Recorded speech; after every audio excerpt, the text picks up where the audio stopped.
Hello बच्चों, हमारे YouTube channel पर आपका स्वागत है। आज फिर से हम ऐसे प्रश्नों को लेकर आए हैं जो परीक्षा में बार बार पूछे जाते हैं।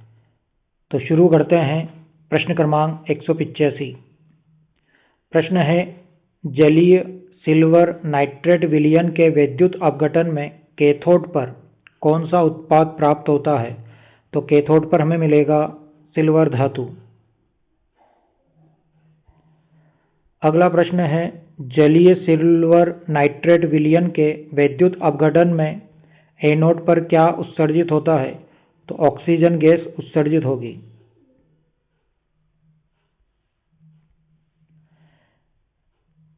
जलीय कॉपर क्लोराइड विलयन के विद्युत अपघटन में कैथोड पर कौन सा उत्पाद प्राप्त होता है? तो कैथोड पर हमें कॉपर धातु प्राप्त होगी।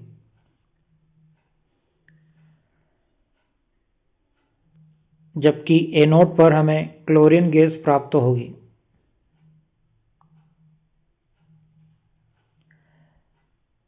तनु सल्फ्यूरिक अम्ल के विद्युत अपघटन में कैथोड पर कौन सी गैस प्राप्त होती है? तो कैथोड पर हमें हाइड्रोजन गैस मिलेगी।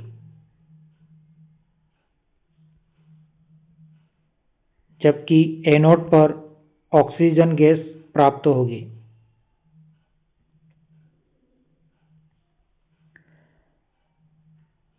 नरनस्ट समीकरण किसका निर्धारण करने के लिए प्रयोग किया जाता है?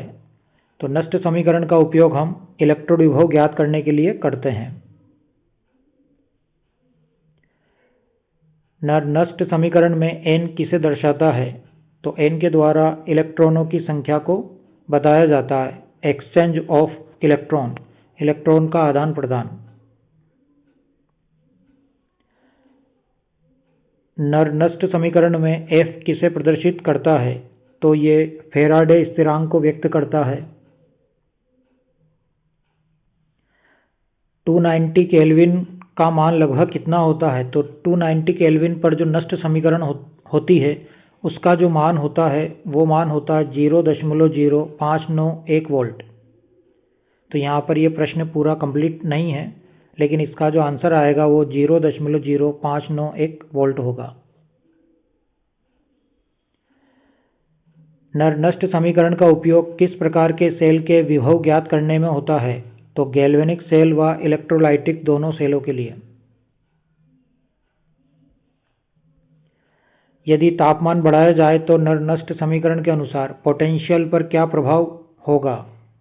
तो यहाँ पर बढ़ जाएगा, विभव भी बढ़ेगा।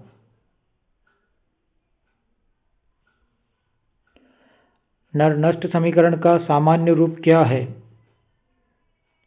तो सामान्य रूप है E बराबर ई नोड माइनस 2.303 RT बटे NF लॉग प्रोडक्ट बटे रिएक्टेंट।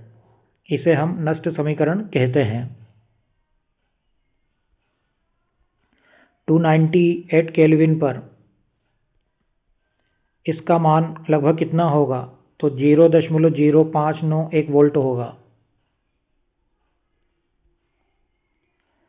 जब अभिक्रिया भागफल Q बराबर 1 हो तो नरनस्ट समीकरण से क्या निष्कर्ष निकलता है? तो वहाँ पर E बराबर ई नोड जो विभव होगा इलेक्ट्रोड विभव वो मानक इलेक्ट्रोड विभव के बराबर होगा। E बराबर ई नोड।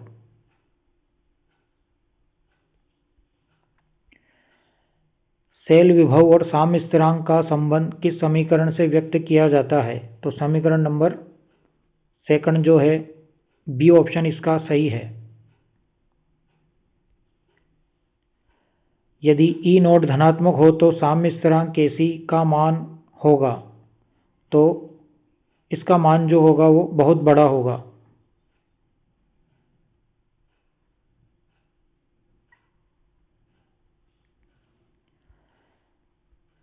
ई नोड बराबर 0 हो तो साम्य स्थिरांक Kc का मान क्या होगा? तो Kc का मान 1 होगा।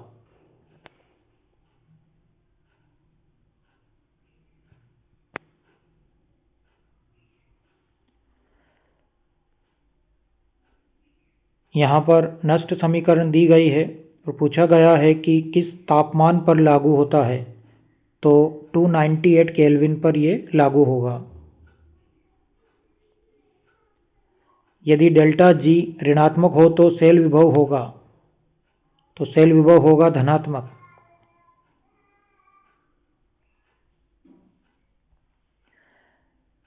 डेल्टा जी बराबर 0 होने पर सेल किस स्थिति में होगा? तो डेल्टा जी का मान जब 0 होता है तो सेल साम्य अवस्था में होगा। गिब्स ऊर्जा की इकाई क्या होती है? तो जूल होती है। वह इलेक्ट्रोड जिस पर ऑक्सीकरण की क्रिया होती है कहलाता है, तो ऑक्सीकरण एनोड पर होता है।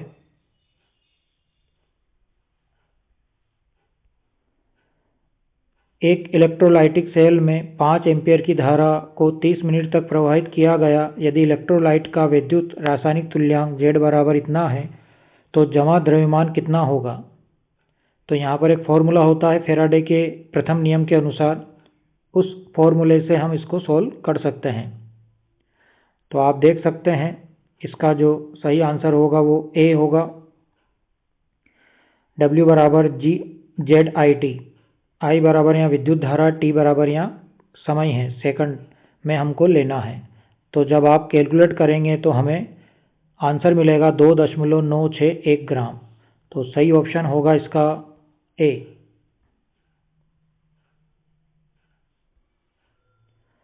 गैल्वेनिक सेल में कैथोड की प्रकृति होती है, धनात्मक होती है।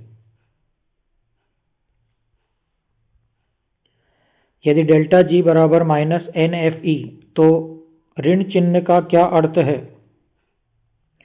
तो यहाँ पर यदि डेल्टा जी का मान माइनस में आता है तो अभिक्रिया स्वतः होगी। तो सही ऑप्शन होगा इसका बी।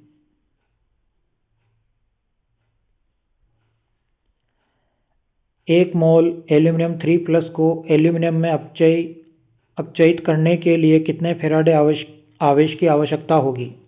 तो यहाँ पर एल्यूमिनियम को एल्यूमिनियम में लाना है तो हमें 3 इलेक्ट्रॉनों की आवश्यकता होगी। इसका अर्थ है 3 फैराडे, क्योंकि 1 फैराडे बराबर 1 इलेक्ट्रॉन होता है। तो ऑप्शन सी सही होगा। 1 मोल कॉपर 2+ को कॉपर में हमको बदलना है तो 2 इलेक्ट्रॉनों की आवश्यकता होगी, तो 2 फैराडे यहाँ पर सही आंसर होगा।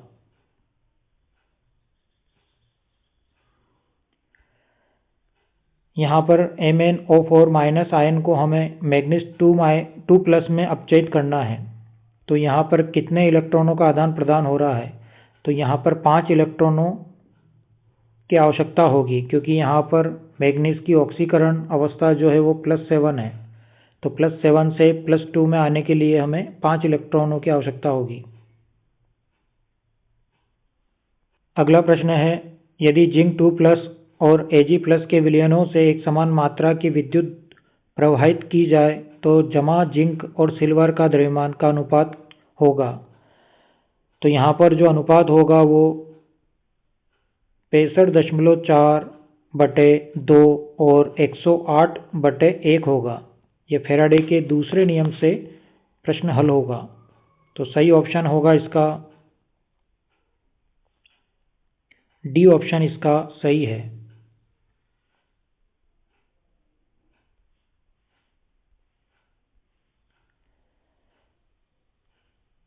फैराडे के द्वितीय नियम को गणितीय रूप में कैसे दर्शाया जाता है? तो इसका सही ऑप्शन होगा बी।